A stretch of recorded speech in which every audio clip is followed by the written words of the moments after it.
It can be quite easy to predict the future of our world, and I'll tell you why. The world that awaits our current world relies on our children. Do we teach our children about bullying, addiction, trauma, or boundary setting?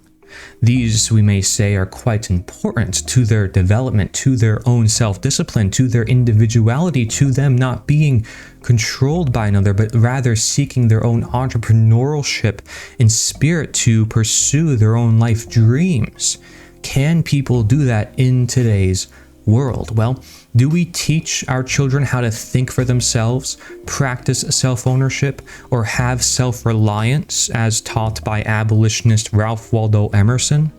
Do we remain of our authentic self or uncarved block as taught by many ancient traditions, including the nonconformist ancient Chinese philosopher Zhuangzi, what scholar Bertson Watson deems as for the spiritual elite? It may even be that if parents are to teach their children, they need to teach themselves first. Additionally, if parents want the best for them, to help them through their growth and decision making, then parents will likely uphold what they see as most important for the child to know, including the exercise of self-ownership. Because without self-ownership, will you ever be you? If the child does not learn to be responsible over time, we may say that they will never become an adult or learn to use their own mind. Thus, they will be taken advantage of by others. To have healthy relationships, to love oneself, but also to love others in respecting who they are among you, what could be more important? Many people may want truth, equality, love, justice, order, and freedom for the future, for our destined life, but how many people actually teach it or practice it? Perhaps the greater question is, do we actually know it? This is why we can inquire upon the opposite condition, that is slavery. Perhaps we should want our children to know how to recognize evil and not partake in its growth in any fashion, to live with and practice principles without contradiction, to see why chattel slavery was abolished in the 19th century, or why, however it happened, that Nazi Germany or Soviet Russia or Communist China went on to hurt and kill ultimately many people. In other words, if people truly care for their children, they want them to make the right actions in life, to achieve a happy and healthy condition, not the wrong actions in life that lead to a slavish condition. It's the difference between what we say everybody deserves as opposed to what we say nobody deserves. Therefore, the parental figure is responsible for the ones they bring into this world. They're responsible for the future, until they can be responsible for themselves. Perhaps even later in time, those children will become responsible for their parents if they are in need of help. However, in each case, the responsibility of the individual shall be encouraged, for how could you live the life of another? We can only help guide each other, but we foremost can only help guide ourselves, especially if we want to continue to help guide others. There is wisdom throughout history we may find in every culture that families pass down from generation to generation to do the hard-staking mental work, the trial and error, the hardships of labor for the continual preservation of their family and for those after their time to not have to experience what they experienced, and in preventing traumatic or chaotic history that does not need to repeat, like World War II, right? Examples of this wisdom may be to do no harm but take no harm. Do not tread on me but do not tread on anyone. Don't put people on pedestals. We may see these as simple principles to live by, despite how sometimes there may have been hardship involved in reaching such conclusions. Right? A lot of people learn from experience, not necessarily awareness and observation. Well, in the condition of slavery, the relationship is authoritative and not supportive, and there are no self-ownership principles. The only time it is supportive is to maintain the authoritative. And the only time there are self-ownership principles is for the slave to still be at the behest of the master. It's worth noting that the dominator may cave into these desires of the victim, including their lack of a mother-like or father-like figure, as Dr. Carl Jung notes, in order to increase the victim's dependence. So should the truth be twisted into something we think is truth, but it's not? Should we teach morality or authority? Can you own yourself but still be under the ownership of others? If we try to do both, there inevitably will come a time of contradiction, and we may then feel the need to complicate morality through complex systems in order to attempt to embrace it, but never face it. Observe the complex legal and slavery codes throughout history, they often go hand in hand, and how the arbitrary rules often become more and more complex over time because they are not simple truths based in nature. They are humans confused and trying to justify and adapt to their confusion. Was it fair for slavery to be considered right, having many people suffer, many people, for the next moment it being considered wrong? We do the same thing with laws all throughout the world. One day this is right, next day this is wrong. Chaos can be expected in a child who knows no principles or who lives with contradictions, and the same goes for the world at large.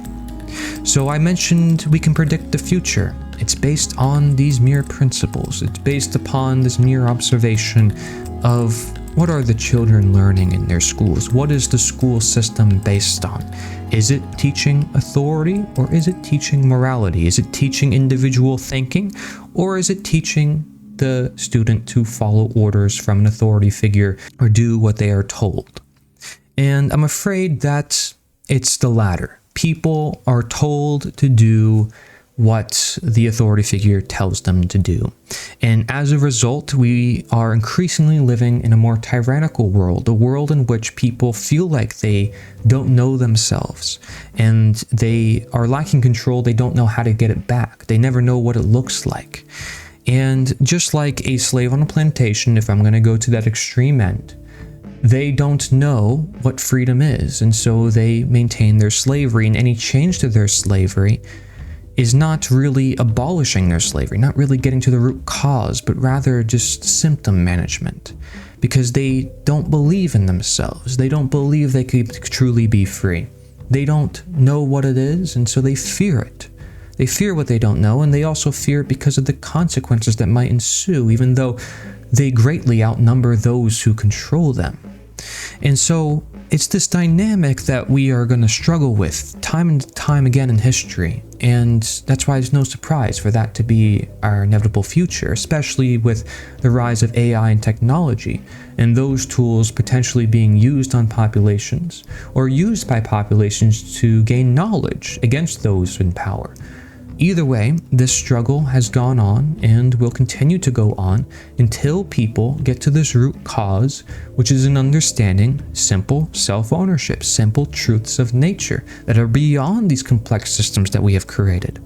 And that's why we get lost. That's why we get confused. Carl Jung has a large quote about this, and he talks about how the individual turns into spiritual and physical slavery with all the different mass movements, even the ones that are for the average person and for the mother or father-like figure. This is just used as a lure, a trap to get people into the game of politics, a game of deception, a game of inauthenticity, of putting on a certain title and being expected to have this role where every law passed is backed by violence. Well, Lysander Spooner puts it quite well. He says children learn the fundamental principles of natural law at a very early age. Thus, they very early understand that one child must not, without just cause, strike or otherwise hurt another, and that one child must not assume any arbitrary control or domination over another, that one child must not, either by force, deceit, or stealth, obtain possession of anything that belongs to another, that if one child commits any of these wrongs against another, it is not only the right of the injured child to resist, and if need be, punish the wrongdoer and compel him to make reparation, but that it is also the right and the moral duty of all other children and all other persons to assist the injured party in defending his rights and redressing his wrongs. These are fundamental principles of natural law which govern the most important transactions of man with man, yet children learn them earlier than they learn that 3 and 3 are 6 or 5 and 5 10. Their childish plays even could not be carried on without a constant regard to them, and it is equally impossible for persons of any age to live together in peace on any other conditions. People need to get along. So how do we get along? Well, it's in just simple respect for each other's humanity, right? That's what it comes down to. And, slavery ended not even 200 years ago. Monarchy was challenged 300 years ago, but we've had these systems for thousands of years. To expect them to just go away at once, we'd be fooling ourselves. We're still overcoming the trauma, the fear, and that history, and trying to evolve our destiny. So it's a process, and we need to recognize that so we can grow stronger. Larkin Rose, a philosopher and movie scriptwriter, says children learn by example. If a child sees his parents always acting as unquestioning subjects of a ruling class, the child will learn to be a slave. If instead the parents demonstrate in their daily lives how to use and to follow one's own heart and mind, the child will learn to do likewise. The child must understand that it is his duty not merely to follow the rules of being a good person, but to figure out for himself what the rules of being a good person are. The standards which a self-owner lives by may still be described as rules, but the worth of such rules does not come from the fact that an authority issued them, but because the individual believes that such rules describe inherently moral behavior. This is not to say that everyone agrees upon what is moral, though there is a wide consensus on some basic principles. But even with each person's behavior guided by his own imperfect, incomplete understanding of right and wrong, the overall results would be drastically improved compared to the authoritarian alternative, in which basically good people do things they know to be wrong because they feel compelled to do whatever authority tells them to do. So, you might hear this term natural law and morality and think, oh, well, that's just determined by people, and still it's might makes right and the law of the jungle, but not necessarily. Because once you understand this concept of authority and what that does to the perception of people, regardless of their morality, you start to see a different picture. And a good example of this is the Stanley Milgram experiments in psychology. Josiah Warren, another abolitionist like Lysander Spooner, who were not taught about in school, says children are principally the creatures of example. Whatever surrounding adults will do, they will do. Where parents are obliged to bear the consequences of the child's acts, the parent must have deciding power. But in things in which the child can alone assume the cost of his acts, he may safely be entrusted to the natural government of consequences. Right? This is, again, karma, golden rule, consequentialism. There's many terms for this idea that there are rules within the universe. We're all trying to understand them no matter who we are. And we're all just trying to live in peace among each other and with the world itself. That requires understanding human behavior. That requires understanding perhaps some of our psychology. And so if you are a parent or you are a child, I'm sure we're all children of some parent, right? What parent do you look up to now? Is it the government? Is it the religion that you follow?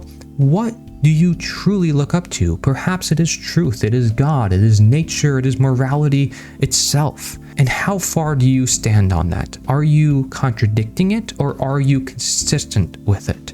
And are you allowing other people to express their own moral views if they disagree, as long as they don't transgress on you and your own moral views? Because by definition, that would be the golden rule. That would be a voluntary world in which you live your life the way you want to, another person lives their own life the way they want to, but nobody's coercing and telling others how to live their own life. Simple as it is, most people live by it, yet they create an exception in politics.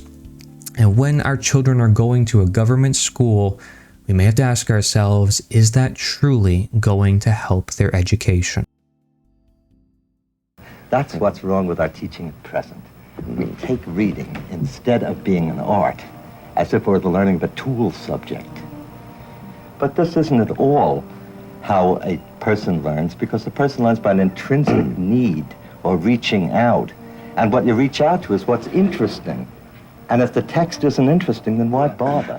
Aren't you simply suggesting a revision of teaching procedures? But why do you go on to make the inference that the entire public school system ought to be abolished? Because if we have a system which is run centrally, where we have 1 million children, let's say in New York City, and 50,000 teachers, and 1 million children, it will always be run as social engineering. It's realistic economically, it's realistic pedagogically, it's unrealistic politically, because the teachers' union won't stand for it, and the Board of Education won't stand for it. But then they are wrong. Thank you for watching this part of the docu-series Slavery Gone for Good. Be sure to watch our other parts for a more deep understanding as to the nature of truth and action in its fullest extent. If you want to learn more and hear more quotes that have not been discussed in this video, be sure to buy the book Slavery Gone for Good Black Book Edition. This is the most important work in history, and you are part of that work. Do not forget it.